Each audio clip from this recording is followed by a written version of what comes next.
Okay, 11. Hey, there we are. We're live. Hello, everyone. Welcome to the Let's Talk Broncos Stock Up, Stock Down show.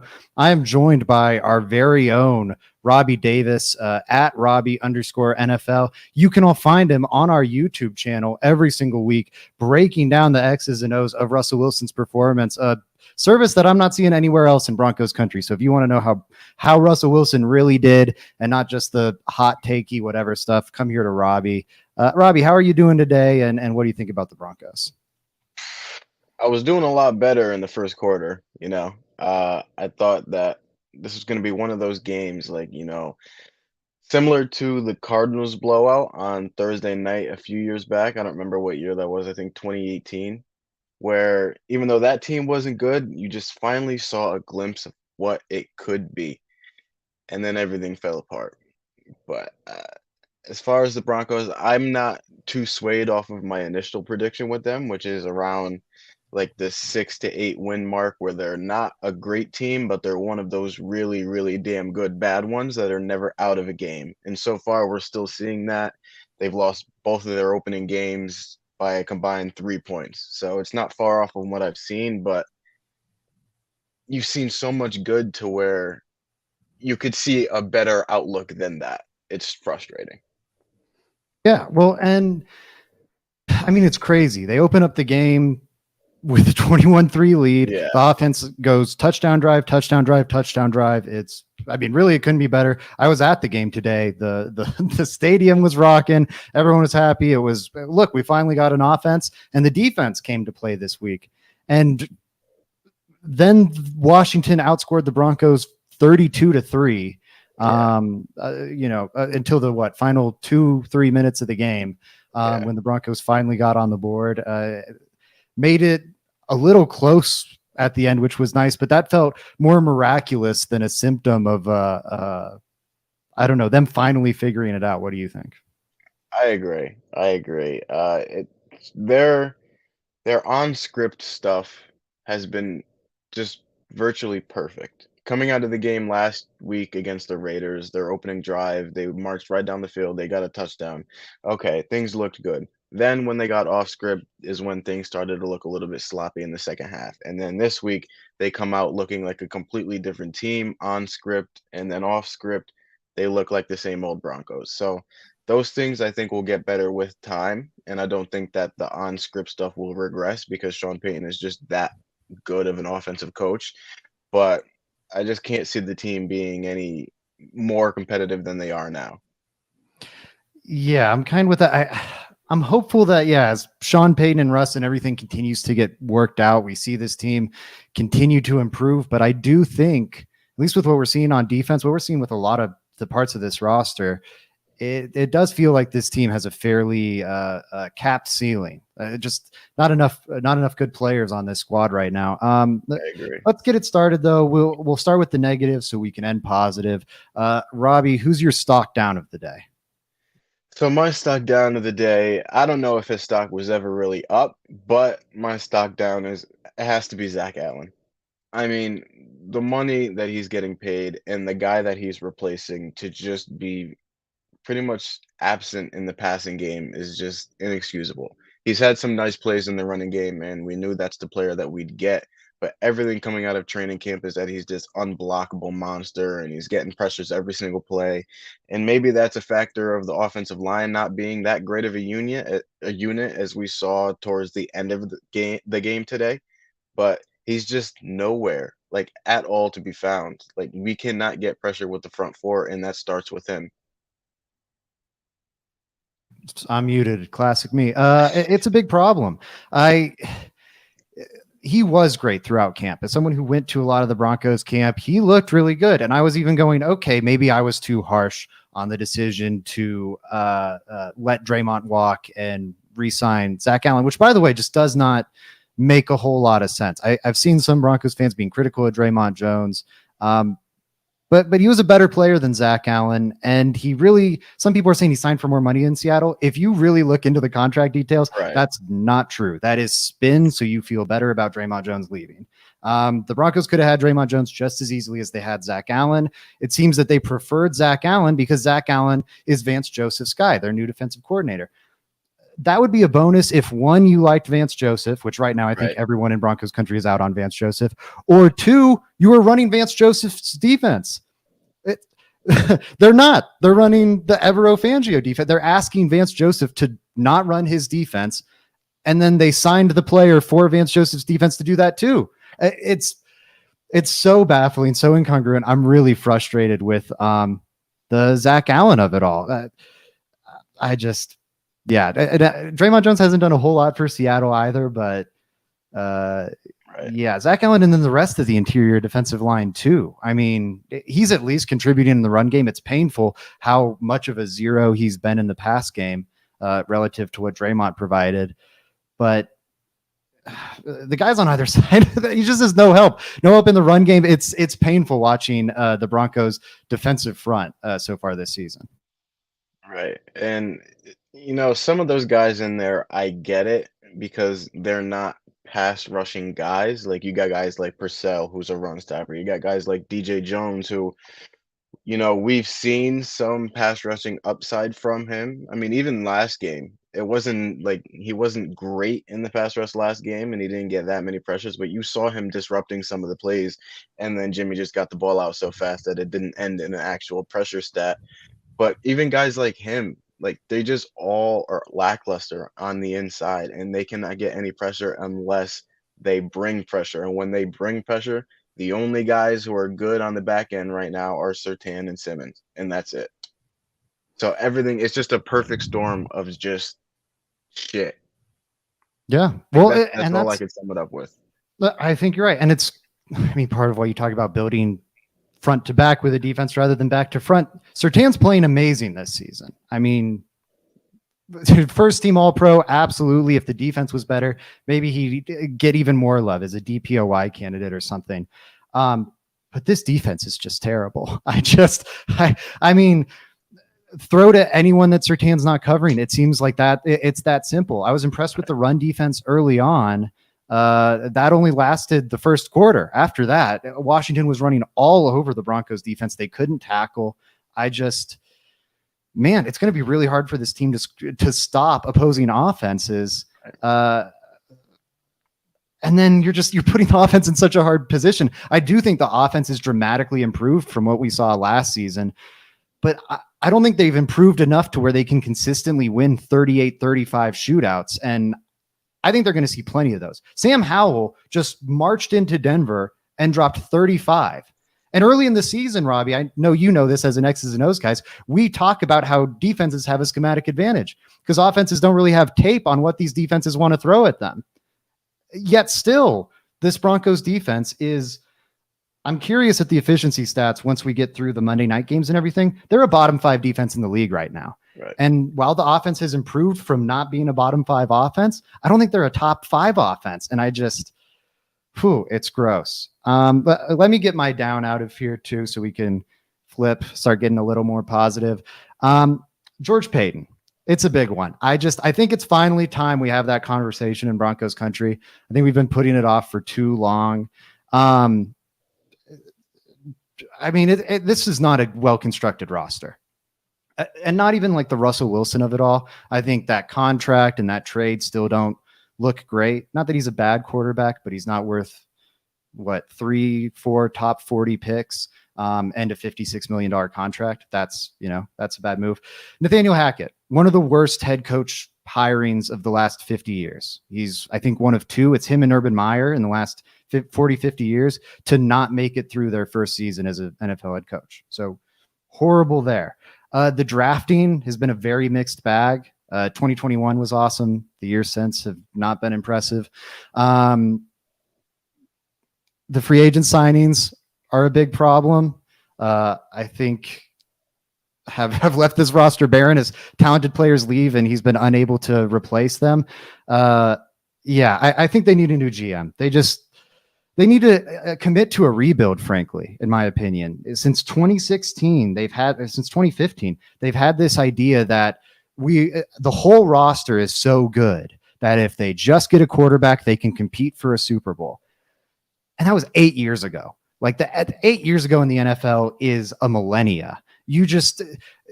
No players are left from that team. It's an entirely different team.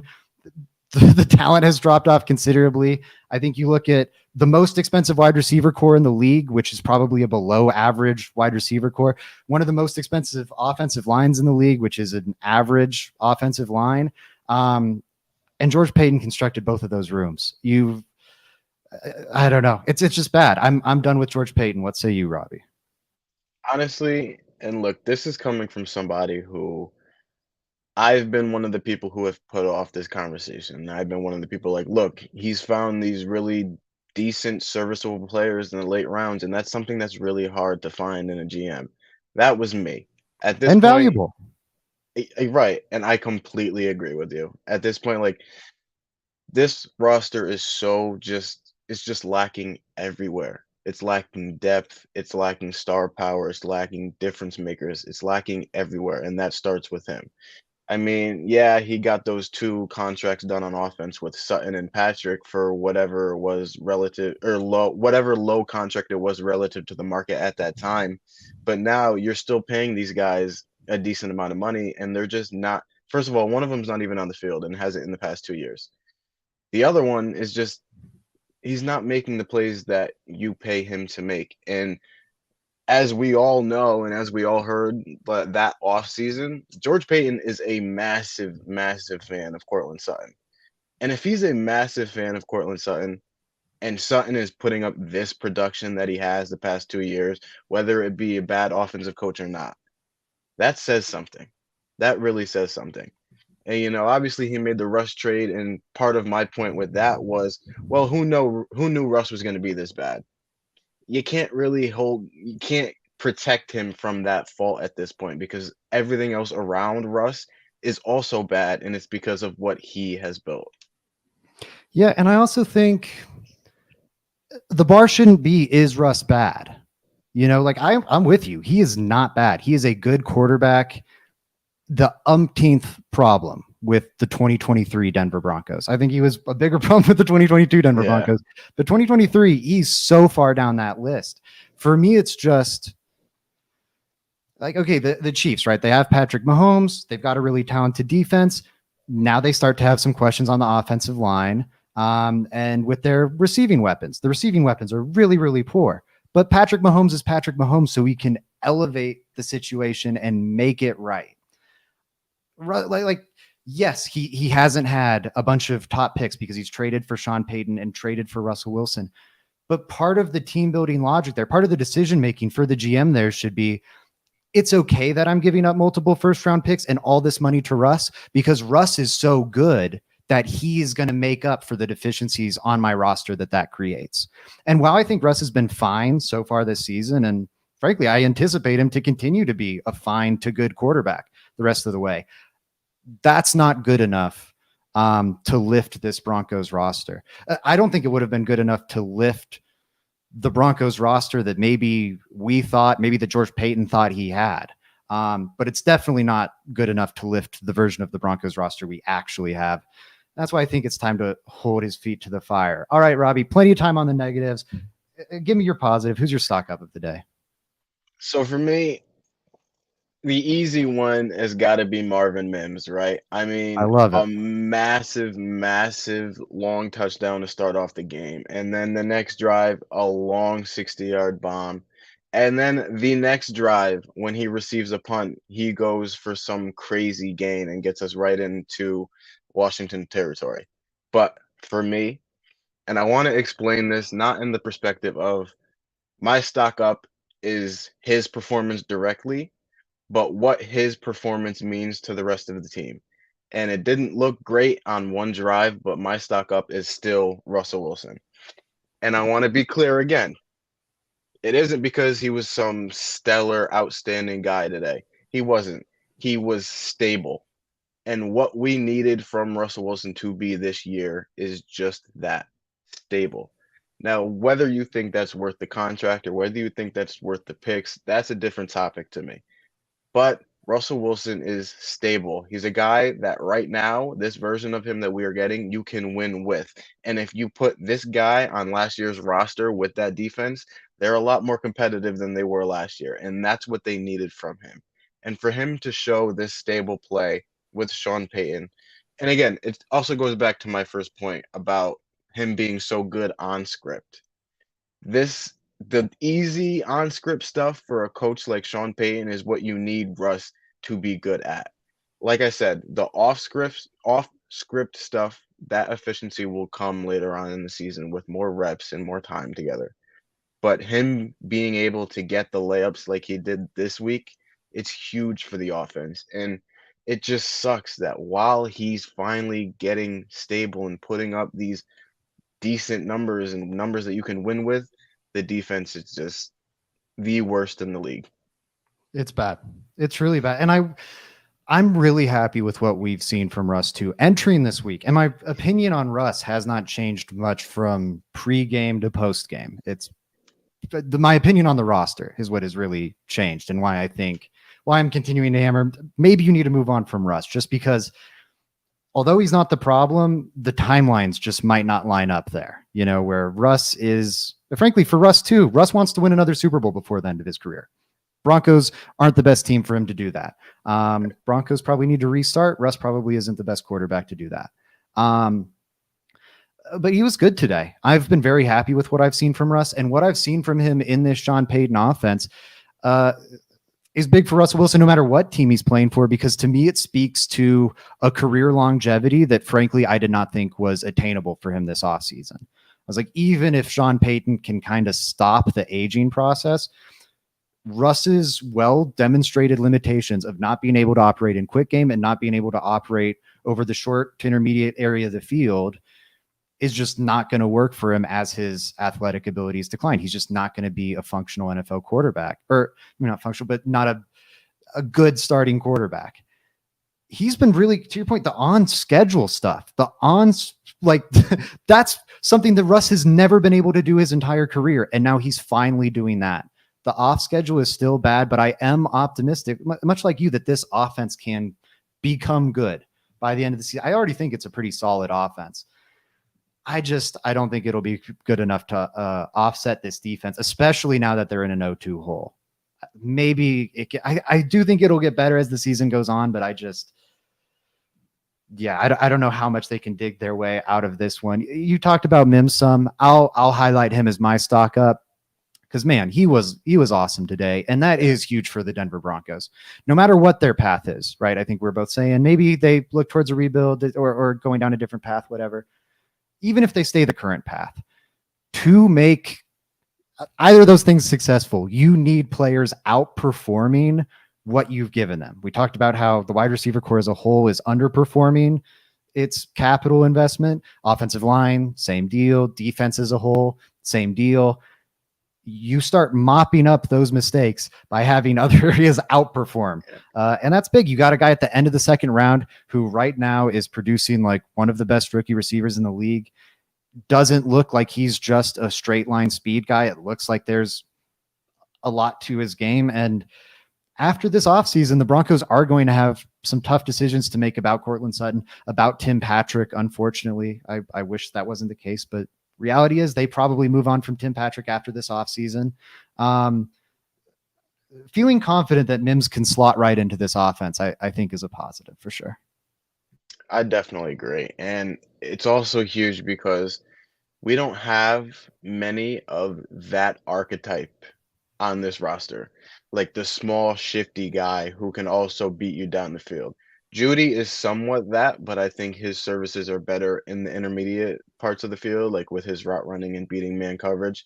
But we don't have a straight line burner who can also play inside and then get those same targets that Judy is. So when they bracket him inside, you have somebody on the other side of a condensed formation that can still win inside. So it's huge because we also don't have that archetype. We've got the big body guys like Brandon Johnson, Courtland Sutton, and Tim Patrick, and we were really lacking that small guy that we thought KJ Hamler could be.